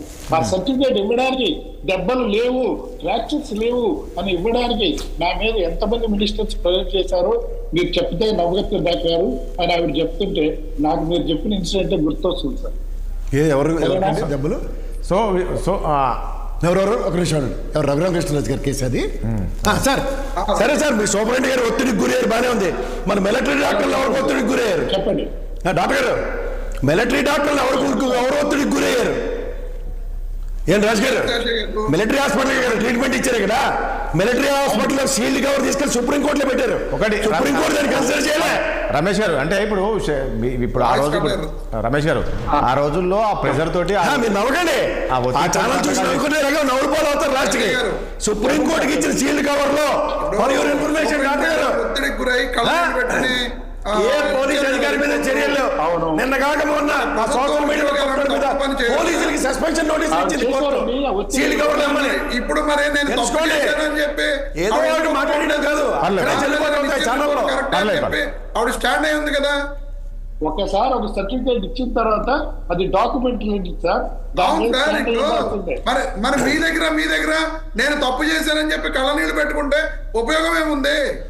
అంటే ఒక ప్రభుత్వ ఉద్యోగిగా ఉన్న వ్యక్తి ఈ విధంగా తప్పుడు పనులు చేస్తారనమాట. ఆ రోజు బోర్డు మెంబర్స్ మీద కూడా అదే ఒత్తిడి వచ్చి వాళ్ళందరూ దాని మీద సంతకాలు పెట్టారు సార్. సరే సార్, ఆ రోజు పరిస్థితి తీసుకొచ్చారు కదా మమ్మల్ని ఉద్ధరించడానికి. హలో పర్లేదు, వినపడుతుందండి. డాక్టర్ గారు ఈ రోజు కూడా అలాగే చంద్రబాబు నాయుడు గారి ఒత్తిడి భరించలేక ఈ సిఐడి పోలీసులు, సిట్ పోలీసులు వైఎస్ఆర్ కాంగ్రెస్ పార్టీ నాయకుల మీద ఈ విధమైన కుట్రలు కుతంత్రాలు చేసి అరెస్టులు చేస్తున్నారు. మీరు చెప్పిందే. సిఐడి చీఫ్ గారు, డాక్టర్ గారు, ఆయన తెలుసా, రవిశంకర్ అయ్యన్ గారు. అయితే రవిశంకర్ అయ్యన్ గారు అయితే ఆయన మీద ఒత్తిడి ఉండదా? నీతికి నిజాయితీకి మారిపోయారు. కాదండి, ఆయన మీద ఒత్తిడి ఉండదా? ఆయన మీద ఎలాంటి ఒత్తిళ్లు పనిచేయవండి. ఎలాంటి సిఐడి చీఫ్ గా వేశారు అంటేనే అర్థం చేసుకోవచ్చు. ఆయన ప్రతిబిందు కాబట్టి వేశారు సార్. ప్రతిబింబాలు వేసేయడానికి ఇది వైఎస్ఆర్సీపీ గవర్నమెంట్ కాదు సార్, ఇది తెలుగుదేశం గవర్నమెంట్. తెలుగుదేశం గవర్నమెంట్ లోనే జరిగినాయి. ప్రతిబింబం చూసి వాళ్ళ తెలుగుదేశం గవర్నమెంట్ లోనే జరిగినాయి అన్ని. మీరు అలా అనుకుంటున్నారు సార్. తెలుగుదేశం ఇలాంటివి జరగవు సార్. ఇలాంటి జరిగినా ఒప్పుకోరు సార్. తిరుపతిలో ఎస్పీ సుబ్బారాయుడు ఆయన అండర్లోనే 6 చచ్చిపోయారు. వైకుంఠ ఏకాదశి రోజున రమేష్ గారు చచ్చిపోయారు. 52 మందికి క్షతగాత్రులయ్యారు. రమేష్ గారు ఇప్పుడు రమేష్ గారు ఇప్పుడు విషయం ఏంటంటే, మీ హయంలో మీరు ఎంత నిర్లక్ష్యంగా వ్యవహరించారో టీటీడీ విషయంలో అన్నదానికి ఇప్పుడు ఇది నిదర్శనం అంటున్నారు. ఈ దొంగతనాలు ఇవన్నీ జరుగుతుంటే కూడా ఒకవైపు సుబ్బారెడ్డి గారు నాకు తెలియదు అనడము, లేదంటే అది సంబంధం లేదన్న విషయంగా, తర్వాత ఈరోజు ఆ బోర్డు మెంబర్లను కూడా మీరు ఆ రోజుల్లో పెట్టిన ప్రెజర్ వల్లనే వాళ్ళు పెట్టినొచ్చు, సైన్ చేసినొచ్చు. తెలుగుదేశం పార్టీ ఒక ఎమ్మెల్యేగా ఉన్నారు కదా, ప్రజలు ఉండదుగా. వాళ్ళిద్దరూ వచ్చి మేము ఆ రోజున సుబ్బారెడ్డి గారు సంతకం పెట్టమంటేనే పెట్టాం, కరుణాకర్ రెడ్డి గారు సంతకం పెట్టమంటేనే పెట్టాం అని చెప్పొచ్చుగా. ఎందుకు చెప్పట్లా? ఉండొచ్చండి. ఇప్పుడు ఏమంటున్నావా, ఈ సిఐడి దగ్గర చాలా ఉన్నాయి, 33 మందిని విచారించారు. ఆ కేసు డీటెయిల్స్ అన్ని ఉంటాయి, అవన్నీ రేపు పొద్దున కోర్టు సమర్పిస్తారు కదా, చెప్పొచ్చు, ఏదైనా జరిగిండొచ్చు. మనకి సిఐడి అయితే వెల్లడించలేదు కానీ కరుణాకర్ రెడ్డి గారిని విచారించినప్పుడు మీడియా మొత్తం అక్కడ కూర్చొని ఇచ్చేస్తున్నప్పుడు ఇదే ఒక రాష్ట్ర మంత్రిగా ఉన్న పార్థసారథి గారిని విచారించేది మీడియాలో రాదా? ఒక ఎమ్మెల్యేగా ఉన్న ప్రశాంతి రెడ్డి గారిని విచారించేది మీడియాలో రాదా? అవి తెలియవా? ఏం చెప్తారు సార్ రాజేష్ గారు? మీరు కూడా రమేష్ గారు అందరిని విచారిస్తారు. ముందుంది ముసళ్ళ పండుగ, 2వ తారీఖు బయటపడతాయండి. ఇంకెన్నో రోజులు లేవు. ముందుంది ముసళ్ళ పండుగ, అందరినీ విచారించారు. 2వ తారీఖున మనం ఒక గొప్ప విషయాన్ని అనుభవుతున్నామండి. శేషయ్య గారు బాగండి ఇక్కడ మీరు శేషయ్య గారు, ఇప్పుడు ఇదంతా అంటే ముందు ముసళ్ళ పండుగ అంటుంటారు. ఏంటి ఇది లాస్ట్కి చివరిగా ఎవరిని అరెస్ట్ చేసే అవకాశం ఉంటుంది? ఈ కేసులో ఎవరెవరు అరెస్ట్ అయ్యే అవకాశం ఉంటుంది సార్? అందరినీ అరెస్ట్ చేస్తారు సార్, ఎవరు తప్పించుకోలేరు. చట్టం ముందు అందరూ సమానమే. 2వ తారీఖున మన రాష్ట్రం అంతా పండుగ చేసుకునే వాతావరణం ఉంటుంది. మీరు 2వ తారీఖు అందరూ ఎదురు చూడండి సార్. మేమంతా పండుగ చేసుకొని టపాకాయలు కలిసే రోజు రాబోతుంది సార్. ఎవరిని వదిలిపెట్టండి సార్. ఎన్నో తారీఖు అండి? కాదండి, పర్లేదు. ఒకటండి, ఇప్పుడు అందరు అరెస్ట్ అంటే ఎవరెవరు ఉంటారండి ఇందులో? మేజర్ పెద్ద పెద్ద నాయకులు ఉంటారా వైసీపీకి చెందిన వాళ్ళు? స్క్రిప్టెడ్ ప్రోగ్రామ్ లో ఉంటారు. మీకు ఇస్తా, మనం మాట్లాడిన నాయకులందరూ ఉంటారు సార్. ఓకే, డిసెంబర్ 2వ తారీఖు అండి. పర్లేదు. ప్రసాద్ గారు, ఇప్పుడు మీరు జాగ్రత్తగా గమనిస్తే ఆగస్టు 23 ఆయన జైల్లో పెట్టారు. ఓకే, ఆగస్టు 23 నుంచి సెప్టెంబర్ 23 లోక్ అదాలత్ తీర్పు వచ్చింది. అంటే ఆగస్టు 23 నుంచి లోపల ఉన్నాడు. ఆగస్టు 23 నుంచి సెప్టెంబర్ 23, అంటే ఏప్రిల్ 23లో దొరికింది దొంగతనం చేసి. ఆగస్ట్ లోపల పెట్టారా? సెప్టెంబర్ 23, అంటే ఏప్రిల్, మే, జూన్, జూలై, ఆగస్ట్, సెప్టెంబర్, ఎన్ని సంవత్సరాలు జైల్లో పెట్టేస్తారు అలాంటి కేసుల్లో. 100 రోజుల తర్వాత కామన్ బెయిల్ వస్తుంది కదా దొంగకైనా సరే. జనరల్ మాట్లాడతాం మనం. అవునండి, బెయిల్ వస్తుంది కానీ అది కేసు కదా. ఇప్పుడు జనరల్ బెయిల్ వచ్చింది, అతనికి బయటకు వచ్చాడు. లోక్ అదాలత్లో జడ్జిమెంట్ ఏమని వచ్చింది? దొంగతనం. ఇన్వెస్టిగేషన్ ఆఫీసర్కి అడిగేది ఏంటి సార్? నేను లాయర్గా కూడా చెప్తున్నా, సొమ్ము రికవర్ అయిందా అని అడుగుతారు. ఎస్, 100% రికవరీ అని పోలీస్ అధికారి చెప్పాడు అనుకోండి. రికవర్ అయిన తర్వాత జస్ట్ పనిష్మెంట్ క్లాసులు తప్ప ఇంకేముంటాయి? ఆ సొమ్మే సరైన రికవరీ చేయలేదనే కదా, ఆ సొమ్మే వైసీపీ నేతలకు సంబంధించిన బినాములకు వెళ్ళింది. ఆ రవికుమార్ దగ్గర నుంచే కదా ఆరోపణలు, ఇవన్నీ మళ్ళీ తీయడానికే కదా. కాదు సార్, అటు $74,000 వర్త్ దొంగతనం చేసేటాడు. ఎంతమందికి వాటాలు ఇచ్చేస్తాడు? రెడ్డి దిగజారిపోయి 10,000కి 5,000కి దిగజారిపోయాడంటే ఇంకంతకన్నా దరిద్రం ఇంకోటి ఉండదు. లేదా సుబ్బారెడ్డి 10,000కి 20,000కి దిగజారిపోయాడంటే ఇంకంతకన్నా దరిద్రం ఇంకోటి ఉండదు. అంతే కదా, 74,000లో లేకపోతే సిరీస్ ఆఫ్ అఫెన్స్ కనుక మీరు వాడిని ఐడెంటిఫై చేసింది, లేకపోతే 10 మంది ఎంతమంది దొంగతనాలు ఒక సెట్ ఆఫ్ పీపుల్ చేశారన్నది ఐడెంటిఫై అయితే మీరు చెప్పినది. సో ఇది రికవరీ చేశారు కదా, అయిపోయింది కేసు కదా, దీని గురించి కోర్టులో మీకు అంతకన్నా ఇంకేం చేస్తారు సార్? మీరు సీనియర్ జర్నలిస్టు, రికవర్ అయిందా లేదా అని అడగకుండా పోలీస్ జడ్జి గారు ఉంటారు అక్కడ. రేస్ ఇట్స్ గాట్ రికవర్డ్ అంటారు. సో అతను దొంగతనం చేసింది కాబట్టి రికవరీ చేశారంటారు. రికవరీ చేశారు, దొంగతనం చేశారు. దొంగతనం చేస్తే ఏం చేస్తారు? అవును, దీని వెనక ఇంకా ఎవరెవరు ఉన్నారో తేలాలి కదండి. మరి ఇప్పుడు ఆయన ఇప్పుడు ఈరోజు అంత ధైర్యం, అంత మందిలో ధైర్యంతో ఆ ధైర్యంతో ఆయన దొంగతనం చేశాడంటే ఆయన వెనక ఎవరున్నారు ఏంటి అనేది కూడా ఇంకా ఇన్వెస్టిగేషన్ తెలియాల్సిన అవసరం ఉంటుంది కదా. ఒక మనిషి ఇప్పుడు వెనక సపోర్ట్ లేనిది ఆ స్థాయిలో చేయరు కదా. అలా కదండి, పట్టుకోకూడదు కదా, పట్టేసుకున్నారు కదా. మీరు అదే గమనించారు. అతను పట్టుకోలేదు అనుకోండి, పట్టుకున్నారు కదా. సరైన విచారణ చేయలేదనే కదా దాని వెనక ఎవరున్నారు ఏంటి అనేది. సార్ దొంగతనం చేశాడు, వాడిని పట్టుకోకుండా వదిలేశారన్నారు అనుకోండి, అప్పుడు మీరు మీ ఆటంటే దాంతో ఏకీపిస్తారు. పట్టుకున్నారు మీరే చెప్తారు. ఎగ్జాంపుల్ అండి, ఇప్పుడు ఈ ఐబొమ్మ కేసు విషయంలో రవికుమార్ అరెస్ట్ చేశారు. సరే దొరికాడు, నేనే దొంగ అని చెప్పేసి పోలీసులు అయితే అతన్ని రిమైండ్కి అయితే పంపించి జైలుకి అయితే పంపించాలి కదా. మళ్ళీ అతను ఎందుకు కస్టడీ తీసుకున్నారు? నీ వెనక ఎవరున్నారు, ఇంకా ఎవరెవరు నేను నడిపించారు ఏందనే దానిపైనే కదా. సో ఇప్పుడు ఇది కూడా అదే కదా. ఇప్పుడు అతన్ని కూడా ఆ రకంగా విచారించాలి, దీని వెనక ఎవరున్నారు ఏందనేది తేల్చలేకపోయారనే కదా. ఇప్పుడు ఎవరూ లేరు, నేనే చేశాను దొంగతనాలను ఒప్పుకున్నాడు అనుకోండి, ఎవడున్నాడు? ఈ లల్లి అరికథ లేవు కదా, సంవత్సరం పాటు కాలక్షేపం లేదు కదా. చెప్పండి రమేష్ గారు చెప్తున్నారు. రాజేష్ గారు, ఇప్పుడు మీరు అంటున్నారు దీని వెనకాల ఎవరున్నారో తేల్చాలి కదా, ఎవరెవరు అనేది చెప్పాలి అంటున్నారు. అతను ఏదో జగన్మోహన్ రెడ్డి గారి 5 years పీరియడ్ లోనే ఇదంతా చేయలేదండి. గత 20 సంవత్సరాలుగా నేను ఈ దొంగతనం చేస్తాను ఉన్నాను అని చెప్పి అతను అడ్మిట్ అయ్యాడు. మరి మీరేం చేయలేకపోయారు? మరి అప్పటి నుంచి ఇంకా ఎక్కడికి ఇప్పుడు చంద్రబాబు నాయుడు గారి ప్రభుత్వం దొరికిన తర్వాత అతను దొరకనంతసేపు అతను దొరలాగే 20 ఏళ్ళ నుంచి దోచుకుంటానే ఉన్నాడు. దొరికిన తర్వాత వైఎస్ఆర్ కాంగ్రెస్ పార్టీ ప్రభుత్వంలో ఆ రోజు చైర్మన్ గా ఉన్న సుబ్బారెడ్డి గారు హయాంలో ఎవరెవరైతే అతను ఎంతెంత దొంగతనం చేశాడు అనేది 14.43 కోట్ల రూపాయల ఆస్తులు అతని పేర్ల మీద కానీ లేదా వాళ్ళ పేర్ల మీద ఉన్నాయన్నీ కూడా ఆ దేవుడికి ఇప్పించడం జరిగింది. ఇప్పుడు అతను గత 5 ఏళ్లలోనే ఏమి దొంగతనాలు చేయలేదండి. మీరు అతను గతంలో కోర్టులో సబ్మిట్ చేసిన ఎవరు సతీష్ కుమార్ గారు కంప్లైంట్ లో చూడండి, 20 years నుంచి అతను ఈ విధమైన పని చేస్తున్నాడని చెప్పి, దొంగతనం చేస్తున్నాడని చెప్పి క్లియర్ గా మెన్షన్ చేసి ఉంది.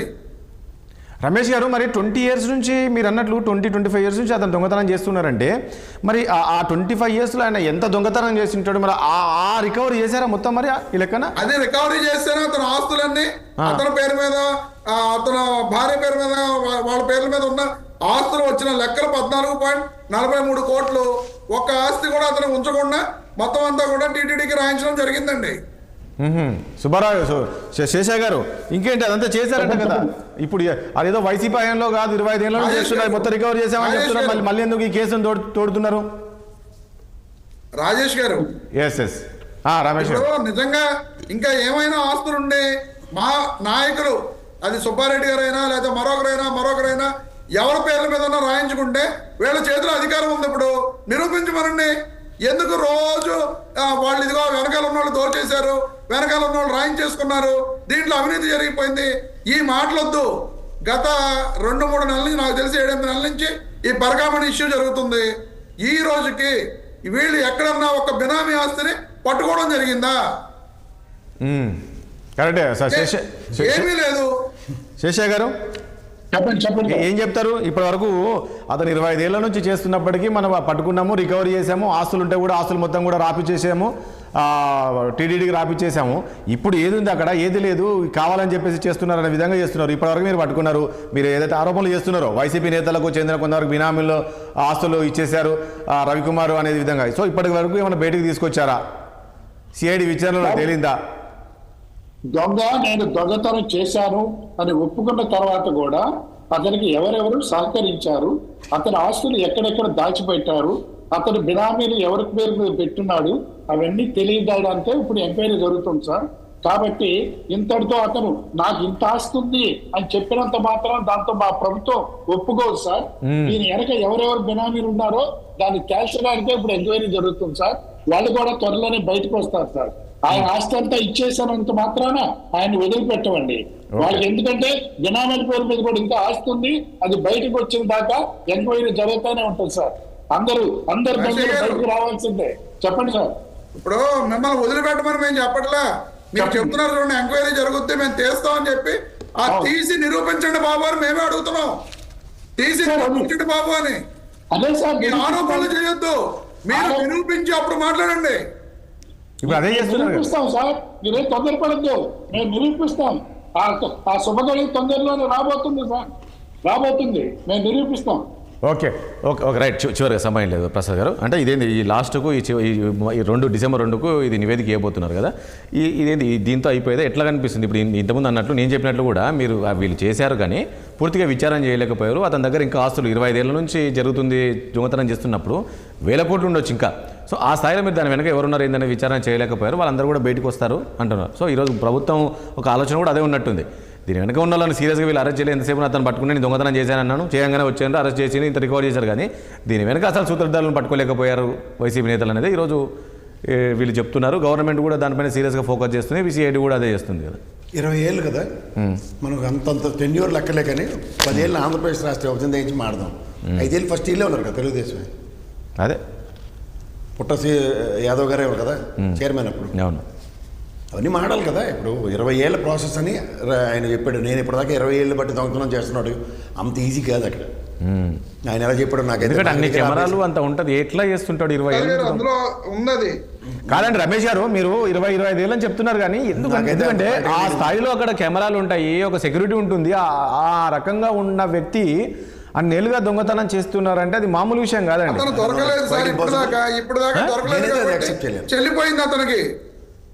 చెల్లిపోతుందండి మరి టూ మచ్. సరే చూద్దాం ఏం జరగబోతుందో చూద్దాంలే. థ్యాంక్ యూ అండి ప్రసాద్ గారు, సమయం లేదు. అంటే ఇప్పుడు అతను దొంగతనం చేయడం అనేది ఎస్టాబ్లిష్డ్. ఓకే, 20 ఏళ్ళు బట్టి చేస్తున్నాడంటే వాళ్ళందరూ అక్కడ టీటీడీ వాళ్ళందరూ గుడ్డుగురానికి వెళ్తూ ఉంటారని అర్థం. అది జరిగిందంటే ఇంకంతకన్నా దరిద్రం ఇంకోటి లేదు. చూద్దాం, ఎందుకంటే నివేదిక ఇవ్వబోతున్నారు కదా కోర్టులో ఏం జరుగుతుంది. థ్యాంక్ యూ అండి ప్రసాద్ గారు, అదేవిధంగా శేషయ్య గారికి, అదేవిధంగా రమేష్ గారికి, చర్చల పాలనకి మీ అందరికీ ధన్యవాదాలండి. చూసాం కదా మొత్తానికి తిరుమల పరకం అనే కేసుకు సంబంధించి సిఐడి అయితే దూకుడు పెంచింది. ఈరోజు ఇటు మాజీ చైర్మన్ వైవి సుబ్బారెడ్డిని అయితే విచారించారు. సుబ్బారెడ్డి అందరినీ విచారించారు, మాజీలు ఎవరైతే ఉన్నారో ఈఓలను కావచ్చు, అదేవిధంగా టీడీ చైర్మన్ విచారించారు. మొత్తానికి ఒక నివేదిక అయితే తయారు చేయబోతున్నట్లు తెలుస్తుంది. సిఐడి ఇప్పటికే 33 మందిని విచారించారు. ఎందుకంటే డిసెంబరు 2వ తారీఖు రోజు కోర్టుకు నివేదిక ఇవ్వాల్సిన అవసరం ఉంది కాబట్టి మరి ఇందులో 3వ తారీఖు ఎవరెవరు ఉండబోతున్నారు, ఏంటి, ఏం జరగబోతుంది అనేది మాత్రం చూడాల్సి ఉంటుంది. ఎందుకంటే మరి నిజంగా ఆ రోజు అతన్ని సీరియస్గా విచారించలేదా, దీని వెనక ఇంకా ఎవరెవరు ఉన్నారు, ఏంటి పాత్రధారి సూత్రధారు అనే దానిపైన ఆ రోజు వాళ్ళు విచారించలేకపోయారా? మరి ఈ రోజు సిఐడి ఏం చేయబోతుంది, ఏంటి, దీని వెనక ఉన్న వాళ్ళని ఎంతమందిని బయటికి తీసుకురాబోతుంది ఏంటనేది మరో 2 రోజుల్లో చూద్దాం. ఇది వాళ్ళ చర్చ. రేపు మరో అంశంతో మళ్ళీ కలుద్దాం. చూస్తుండండి 6 టీవీ సామాన్యుడి ఆరోపణ.